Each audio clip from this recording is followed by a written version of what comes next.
Hello friends, வணக்கம். Welcome back to happy home makers kitchen. எல்லாரும் நல்லா இருக்கீங்களா? இன்னைக்கு என்னோட லைஃப்ல ரொம்ப முக்கியமான ஒரு நாள், ரொம்ப சந்தோஷமான நாள். அதை உங்களோட பகிர்ந்துக்கணும்னு பார்க்குறேன். சில டிட்பிட்ஸ் நான் இன்னைக்கு அதை வீடியோவா எடுக்க ட்ரை பண்ணியிருக்கேன். ஸோ அதுதான் இன்னைக்கு இந்த வீடியோவில் நீங்கள் பார்க்க போறீங்க. வாங்க பார்க்கலாம். ஹலோ ஃப்ரெண்ட்ஸ், வணக்கம். Welcome back to happy home makers kitchen. எல்லாரும் நல்லா இருக்கீங்களா? இன்னைக்கு என் லைஃப்பில் ரொம்ப முக்கியமான நாள், என்னை பொறுத்த வரைக்கும் ரொம்ப சந்தோஷமான நாள் கூட. ஸோ அதை வீடியோவை சின்ன டிட்பிட்ஸாக நான் எடுத்து வச்சுருக்கேன். அதை சேர்த்து வச்சு பார்ப்போமா? வாங்க. நான் ஒரு 5 ஸ்லைஸ் பன்னீர் எடுத்திருக்கேன். இந்த மாதிரி பன்னீர் வாங்கிட்டு ஃப்ரிட்ஜிலேருந்து எடுத்து தண்ணியில் போட்டு வச்சுட்டு கொஞ்சம் நேரம் கழித்து கட் பண்ணோம்னா நல்லா சாஃப்டாக அப்போ தான் வாங்கின மாதிரி ஃப்ரெஷ்ஷாக இருக்கும் பன்னீர். ஸோ அந்த மாதிரி எடுத்து இந்த மாதிரி க்யூபாக கட் பண்ணி வச்சுருக்கேன். இப்போ இதோட ஒரு பங்கு கடலை மாவு போட்டோம்னா அதில் பாதி பங்கு அரிசி மாவு போட்டுக்கலாம்.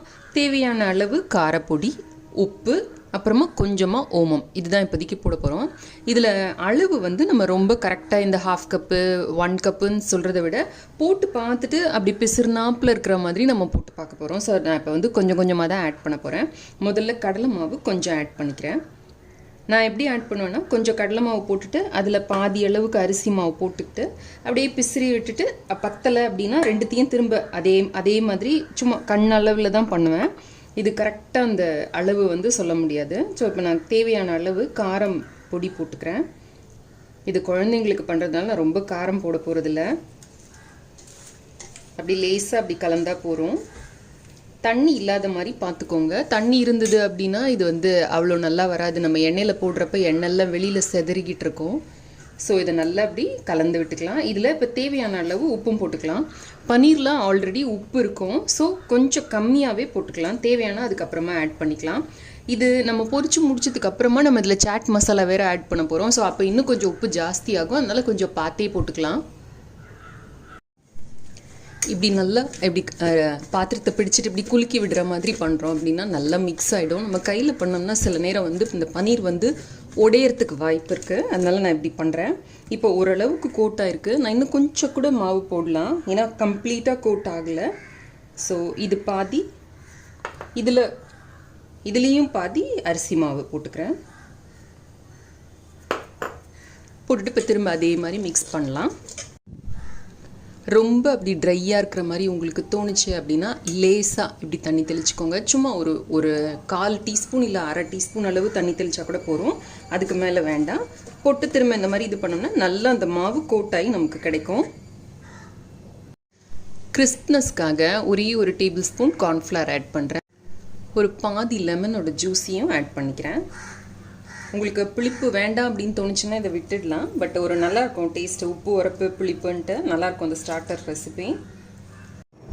இதோட நான் ஒரு பிஞ்ச் அளவுக்கு ஓமம் போட போகிறேன். ரொம்ப ஓமம் போட்டோம்னா அந்த ஃப்ளேவர் ரொம்ப ஸ்ட்ராங்காக இருக்கும். நான் நல்லா கொஞ்சமாக போடுறேன். இப்போ நல்லா கோட்டாக இருக்குது. தேவைன்னு தோணுச்சுன்னா நீங்கள் 1 or 2 டீஸ்பூன்ஸ் தண்ணி தெளித்து இதை நல்லா திருப்பி விட்டோம்னா நல்லா கோட்டாயிடும். செஞ்சு ரெடியாக இருக்குது. இதை கையோடு நம்ம பொரிச்சு எடுத்துக்கலாம். இதை ஊற வைக்க வேணாம். ஊற வச்சா அப்புறமா நல்லா எண்ணெய் இழுக்க ஆரம்பிக்கும். இன்றைக்கி அந்த சென்னையில் திருவையாறு ப்ரோக்ராம் நான் போகிறேன்னு மெசேஜ் போட்டிருந்தேன் பார்த்தீங்களா? ஸோ அன்றைக்கி செய்ய போகிற ரெசிபி இதோட டெமோ தான் இன்றைக்கி செய்து பார்க்க போகிறேன். ஸோ இன்றைக்கி ஈவினிங் குக்கிங் டெமோ இருக்குது. நான் ஒரு கடலை மாவு போண்டா தான் பண்ணலாம் அப்படின்னு யோசிச்சுட்ருக்கேன். ஒரு இனிப்பு போண்டா ஈஸியாக பண்ணக்கூடியது. ஸோ அதுதான் இன்றைக்கி இன்னொரு தடவை போகிறதுக்கு முன்னாடி செய்து பார்த்துடலான்னு பார்க்குறேன். ஸோ 1/2 கப் அளவுக்கு கடலை மாவு எடுத்திருக்கேன். 1/4 கப் அளவுக்கு அரிசி மாவு எடுத்திருக்கேன். இது ரொம்ப ஈஸியான ஸ்வீட்டு, ட்ரெடிஷ்னலான ஸ்வீட். இது நான் கொஞ்சம் ஸ்லைட்டாக மாடிஃபை பண்ண போகிறேன். இதில் ஒரு சிட்டிகை உப்பு போட்டுக்க போகிறேன். ஏன்னா எந்த ஸ்வீட் டிஷ்ஷுமே உப்பு போட்டால் நல்லா தூக்கி கொடுக்கும் அப்படிங்கிறதுனால. இதில் 1/4 கப்லேருந்து 1/2 கப் வரைக்கும் சுகர் சேர்த்துக்கலாம். நான் அந்த ஆர்கானிக் சுகர் தான் எடுத்திருக்கேன் இதுக்கு. ஸோ நம்ம சுவை அளவுக்கு ஏற்றபடி இதை வேணால் கூட கொஞ்சம் அளவு கொஞ்சம் முன்ன பின்ன கூட இருக்கலாம். ஸோ நான் இதையும் மிக்ஸ் பண்ணிக்கிறேன். குழந்தைங்களுக்கான ஸ்நாக் அப்படிங்கிறதுனால யூஸ்வலாக அந்த பழைய காலத்து ரெசிபி இவ்வளோ தான். இதில் ஏலக்காய் பொடி போட்டு தண்ணி ஊற்றி மிக்ஸ் பண்ணி அப்படியே போண்டா மாதிரி போட்டுருவாங்க. நான் கொஞ்சம் ஸ்லைட்டாக மாடிஃபை பண்ணலாம் அப்படின்னு பார்த்தேன். குழந்தைங்களுக்குங்கிறதுனால பாதாம் பொடி ஆட் பண்ணலாம் அப்படின்ட்டு பாதாமை நைட்டே ஊற வச்சுட்டு காலையில் தோல் உரிச்சிட்டு அதுக்கப்புறமா அதை நல்லா லைட்டாக துணியில் தொடச்சிட்டு மிக்சியில் போட்டு அப்படி பல்ஸ் பண்ணி எடுத்தோம்னா இந்த மாதிரி நல்லா பவுடராக கிடைக்கும். ஸோ இதையும் சேர்த்துக்கலாம். முதல்ல இந்த தண்ணி ஆட் பண்ணுறதுக்கு முன்னாடி இது வரைக்கும் நல்லா மிக்ஸ் பண்ணிப்போம். நம்ம மிக்ஸ் பண்ணிவிட்டு தண்ணி ஆட் பண்ணிக்கலாம். சுகர் ஆட் பண்ணியிருக்கிறதுனால இதில் வந்து நம்ம கொஞ்சம் பார்த்து தண்ணி விடணும், இல்லாட்டி ரொம்ப நீர்த்து போயிடும். ஒரு சிட்டிகை அளவுக்கு ஏலக்காய் பொடி இதில் கலந்துக்கிறேன்.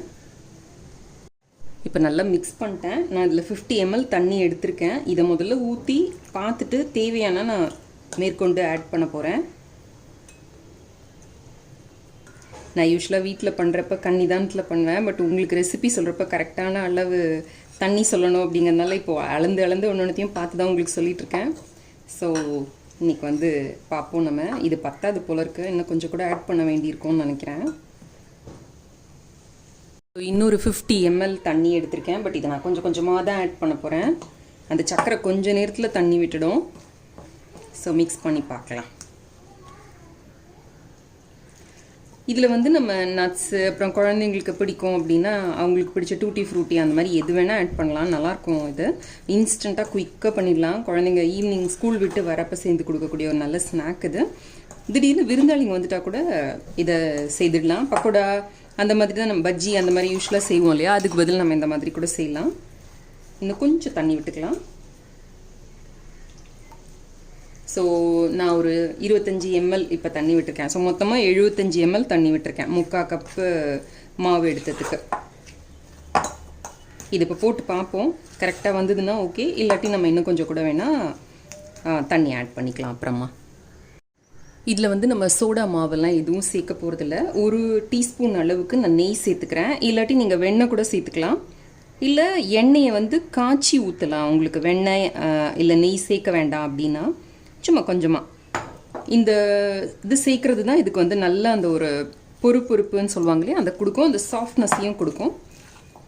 பக்கத்தில் கொஞ்சமாக தண்ணி வச்சுக்கோங்க, ஏன்னா இது கையில் அப்போ தான் நமக்கு ஒட்டாமல் வரும். கொஞ்சமாக எடுத்து இப்போ போட்டு பார்ப்போம். நம்ம இது ரொம்ப அப்படியே உருட்டெல்லாம் வராது நமக்கு, கொஞ்சம் அப்படியே இது லைட்டாக இப்படி செவந்து தான் வரும் நம்ம சுகர் சேர்த்துருக்கிறதுனால. ஸோ டேஸ்ட் பண்ணி பார்த்துட்டு நல்லாயிருக்கு. அடுத்ததும் போட்டுடலாம்.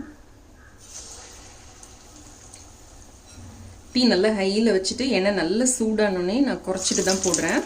இல்லாட்டி இந்த சக்கரை சேர்த்துக்கிறதுக்கு ரொம்பவே செவந்து போயிடும் இது.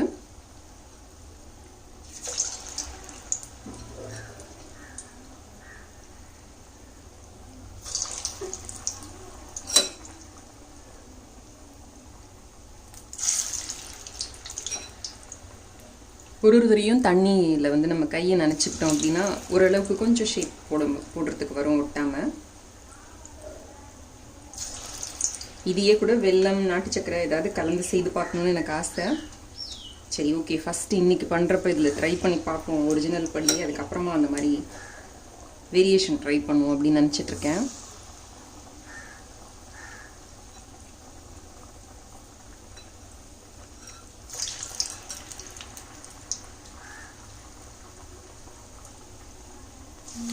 குக்கிங் காம்படிஷன் ஜட்ஜ் பண்ண நான் இன்றைக்கி தான் ஃபஸ்ட்டு போகிறேன். ஸோ இன்றைக்கி டெமோ வேறு இருக்குது. கொஞ்சம் நேரத்துக்கு இதை டிஸ்டர்ப் பண்ணாமல் விட்டுட்டு அதுக்கப்புறம் மெதுவாக அப்படி எடுத்து மாற்றி விடலாம்.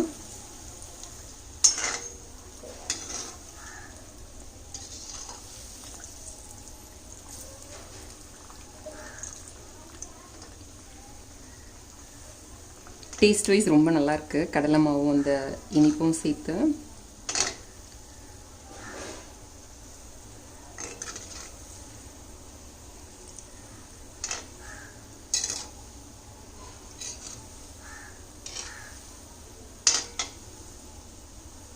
இதில் உங்களுக்கு கடலை மாவு சில நேரம் வயிற்று பொறுமலெல்லாம் வரும்னு நினச்சிங்கன்னா ஒரு பிஞ்ச் சுக்குப்பொடி வேணால் கூட நீங்கள் இதில் சேர்த்துக்கலாம். ஸோ இதை வேகமாக செய்து முடிச்சுட்டு அடுத்தது அந்த பன்னீர் போட்டு கொண்டு போய் ஸ்கூலில் கொடுக்கணும். 11 o'clock கொடுக்க சொல்லியிருக்காங்க. ஸோ இன்றைக்கி அவங்களுக்கு பாட்லக் லஞ்ச் இருக்குது என்னோடய பையனோட கிளாஸில். ஸோ அதுக்கு தான் ப்ரிப்பேர் பண்ணிக்கிட்டே இருக்கேன். அடுத்து ஈவினிங் வந்து அந்த ப்ரோக்ராமுக்கும் ரெடி ஆகணும். ஸோ காலையில் ஒரு தடவை செய்து பார்த்துட்டா எனக்கு கொஞ்சம் திருப்தியாக இருக்கும் அப்படிங்கிறதுனால செய்து பார்த்துட்ருக்கேன். அழகாக குண்டு குண்டாக குலோப் ஜாமுன் மாதிரி வருது.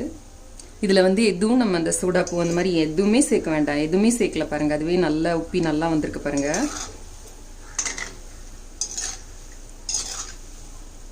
நான் ஃபஸ்ட்டு இந்த மாதிரி vlog மாதிரி ட்ரை பண்ணுறேன். உங்களுக்கு பிடிச்சிருக்கா என்னன்னு கமெண்ட்டில் எழுதி அனுப்புங்க.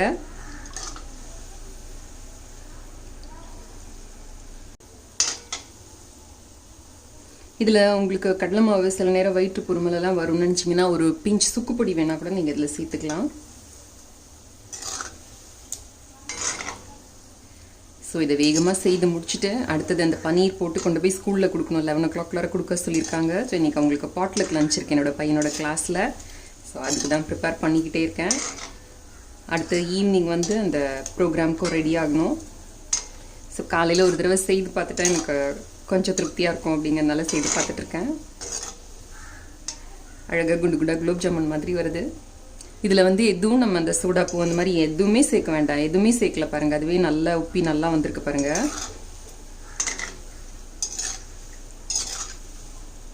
நான் ஃபஸ்ட்டு இந்த மாதிரி vlog மாதிரி ட்ரை பண்ணுறேன். உங்களுக்கு பிடிச்சிருக்கா என்னன்னு கமெண்ட்டில் எழுதி அனுப்புங்க. இதில் இந்த தீ தான் ரொம்ப முக்கியம். நல்லா ஹையில் வச்சுட்டு அதுக்கப்புறமா கம்மி பண்ணி சிம்மில் வச்சுருக்கேன். நான் இப்போ சிம்மில் வச்சுட்டு நம்ம செய்தோம் அப்படின்னா தான் ரொம்ப செவக்காமல் வரும். இல்லாட்டி வெளியில் ரொம்ப செவந்து போயிடும், உள்ளே வந்து அப்படியே கடலை மாவாகவே இருக்கும், அந்த மாவு ஸ்மெல் அடிக்கும். ஸோ அது மட்டும் பார்த்துக்கிட்டா இந்த ஸ்வீட் வந்து அப்படியே சட்டுன்னு பண்ணக்கூடிய ஒரு ஸ்வீட்டு சூப்பராக இருக்கும் டேஸ்ட் வைஸ். அம்மா சொல்லுவாங்க அந்த காலத்துலலாம் வந்து இந்த மாதிரி மிக்சி கிரைண்டர் அதெல்லாம் எதுவும் கிடையாதுல்ல. ஸோ கடலை மாவு அரிசி மாவு எப்போவுமே வீட்டில் அரைச்சி ரெடியாக வச்சுருப்பாங்களாம். அந்த இயந்திரத்தில் போட்டு அரைச்சி ரெடியாக வச்சுருப்பாங்களாம். அப்போலாம் வந்து பொண்ணு பார்க்க வரதுனா கூட திடீர்னு தான் மாப்பிள்ளை வீட்டிலலாம் வந்து நிற்பாங்க போல இருக்கு. ஸோ அப்போ வந்து சொஜ்ஜி பஜ்ஜின்னு அதெல்லாம் செய்யணும் இல்லையா. ஸோ அதனால் அவங்களாம் எப்போவுமே அதெல்லாம் வீட்டில் வச்சுட்டு ப்ரிப்பேர்டாக இருப்பாங்களாம். ஸோ அப்போ பண்ணுற டக்குன்னு வர்ற விருந்தாளிங்களுக்கு இந்த மாதிரி கடலை மாவில் இந்த போண்டா மாதிரி இனிப்பு போண்டா மாதிரி போட்டு கொடுப்பாங்க அப்படின்னு சொல்லி அம்மா ரொம்ப நல்லா சொல்லிட்டு இருக்காங்க. இதை செய்து காமி உன்னோட சேனலில் போடுன்ட்டு. நானும் வந்து வேறு எதோ பண்ணிட்டு இருந்ததுனால போடலை. சரி இன்னைக்கு இந்த சந்தர்ப்பத்தில் இந்த குக்கிங் டெமோக்கும் இதை செய்து காட்டலாம், உங்களுக்கும் கையோடது ஒரு vlog மாதிரி எடுக்கலாம் அப்படின்ட்டு தான் நான் பிளான் பண்ணேன். ஸோ இப்போ நல்லா செவந்துடுச்சு பாருங்கள். இந்த ஓஸ் நல்லா அடங்கிடுச்சு. இப்போ எடுத்துடலாம் நம்ம. பார்த்தீங்களா எவ்வளோ நல்லா இருக்குன்னு. இது இப்படியே சும்மா சாப்பிடவே நல்லாயிருக்கும். இது வந்து நீங்கள் குலோப் ஜாமுன் மாதிரி சக்கரை பாகு பண்ணிவிட்டு அதில் போட்டு எடுத்தீங்கனாலும் ரொம்ப டேஸ்ட்டாக இருக்கும். நான் வந்து இங்கே பக்கத்துலேயே இது வச்சுருக்கேன், தோசை கல்லை வச்சுருக்கேன். ஆஸ் யூஷுவல் நான் எப்போவுமே சொல்வேன் பார்த்தீங்களா, இந்த எண்ணெய் சட்டிலேருந்து எடுத்து தோசை கல்லை போட்டோம்னா நமக்கு தேய்க்கிற வேலையும் மிச்சம், எண்ணெயும் வேஸ்ட் ஆகாமல் இருக்கும்ட்டு. ஸோ பக்கத்தில் எடுத்து வச்சுட்ருக்கேன். ஸோ இதை போட்டு முடிச்சுட்டு அடுத்தது பன்னீர் எடுத்தால் கொண்டு போய் ஸ்கூலில் கொடுக்கறதுக்கு வசதியாக இருக்கும். எண்ணெய் ஸ்மெல் கேட்டு இந்த தெரிஞ்ச உடனே என்னோடய ஃப்ரெண்டு வந்திருக்கு பாருங்கள். நான் எப்போவுமே சொல்வேன்ல ஒரு காக்கா வந்திருக்கு. நான் ஆல்ரெடி கூட ஒரு இது போட்டிருந்தேன், வீடியோ போட்டிருந்தேன். கரெக்டாக எண்ணெய் ஸ்மெல் அப்பளம் பொரிக்கிறப்ப வடை பொரிக்கிறப்ப எண்ணெய் வச்சாலே இவங்க வந்து உட்காந்துருவாங்க. இப்போ கொடுத்தா தான் போவாங்க இவங்க. பாக்கி இருந்த மாவையும் போட்டு எடுத்துட்டேன். கிட்டத்தட்ட ஒரு 15-20 போண்டா வந்திருக்கு நம்ம எடுத்த அந்த மாவுக்கு. ஸோ அடுத்தது பன்னீர் போட வேண்டியது தான். முதல்ல ஒரு 4-5 போட்டு பார்க்குறேன் எப்படி அந்த கோட்லாம் கரெக்டாக வந்திருக்கா என்னன்னு பார்த்துட்டு அதுக்கப்புறம் வேணா கூட நம்ம மாவு மிக்ஸ் பண்ணிக்கலாம். நல்லாவே வந்திருக்கு. ஸோ இந்த நம்ம போட்ட மாவே போதும்னு நினைக்கிறேன். இது நான் நல்லா ஹை ஃப்ளேமில் வச்சு ஹை தீயில் தான் பொரிச்சு எடுத்துகிட்ருக்கேன்.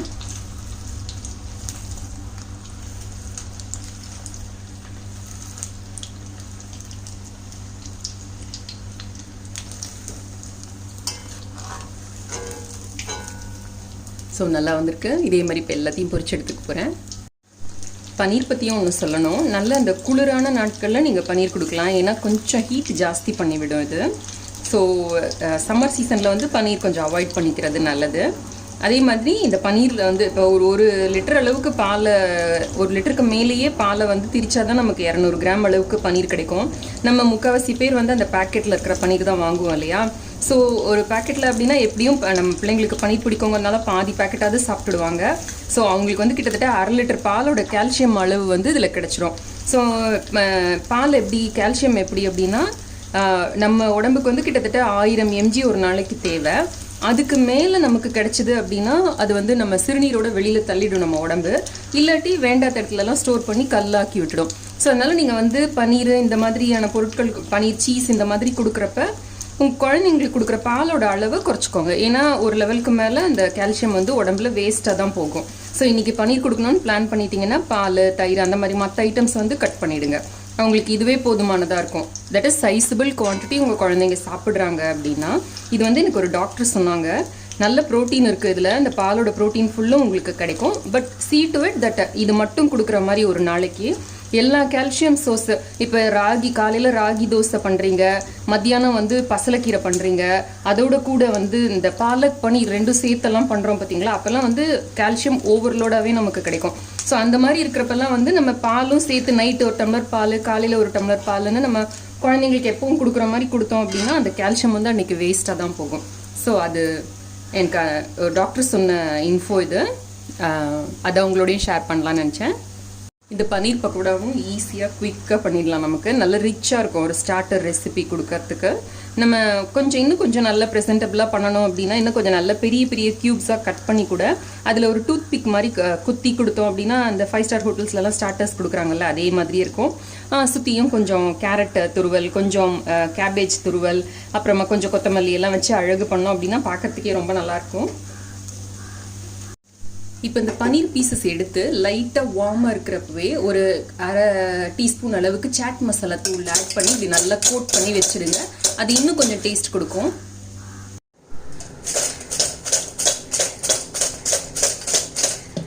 ஒன்று டேஸ்ட் பண்ணி பார்க்குறேன். செம்ம க்ரன்ச்சியாக செம்ம யம்மியாக இருக்குங்க. உள்ளே வந்து நல்லா அப்படியே சீஸ் மாதிரி உருகி இருக்குது பன்னீர், சூப்பராக இருக்குது.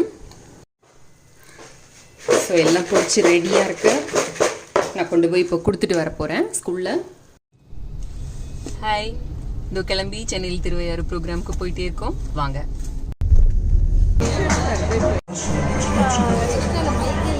Since 2018 உணவு திருவிழாக்கு வந்திருக்கிற அனைவருக்கும் வார்ம் வெல்கம். இந்த வாய்ப்பை எனக்கு கொடுத்த லக்ஷ்மண் ஸ்ருதி குரூப்புக்கும், இந்த வாய்ப்பை எனக்கு கொடுத்த லக்ஷ்மண் ஸ்ருதி குரூப்புக்கும், மிஸ் புனிதா மேம், அப்புறமா யோகாம்பால் மேம், எல்லாருக்கும் என்னோட தேங்க்ஸ். ரொம்ப சந்தோஷம். உங்களோட இன்னைக்கு ஒரு சின்ன ஒரு ஸ்வீட் ரெசிபி ஒன்று நான் ஷேர் பண்ணிக்கிறேன். நாங்களுக்கு பனங்கருப்பட்டி எல்லாமே முன்னாடியே வந்து அந்த பதம் வந்துடும். ஸோ நம்ம யூஸ்வலாக ஷுகரில் பண்ணி பழக்கப்பட்டவங்க நம்ம பாட்டு கிளறிக்கிட்டே இருப்போம், அந்த பதம் மாதிரியும் கிளறிக்கிட்டே இருப்போம். ஸோ ஜவ்வு மாதிரி அது கல்லாட் ஆகிடும். அதனால நம்ம கொஞ்சம் அலர்ட்டாக முன்னாடியே அந்த நெய் வந்து வெளியில் பிரிய ஆரம்பித்த உடனே எடுத்து கொட்டினோம்னா தான் அது கரெக்டாக சாஃப்டாக வரும் நமக்கு. நீங்கள் எல்லாமே அதில் பண்ணலாம், மைசூர் பாக்கிலேருந்து நீங்கள் எல்லாமே பண்ணலாம். பட் ஒன்லி திங் இது மட்டும் பார்த்துக்கணும். வேகமாக கிளாப் பண்ணுங்க, 2 கொடுப்பாங்க உங்களுக்கு. அப்போதான்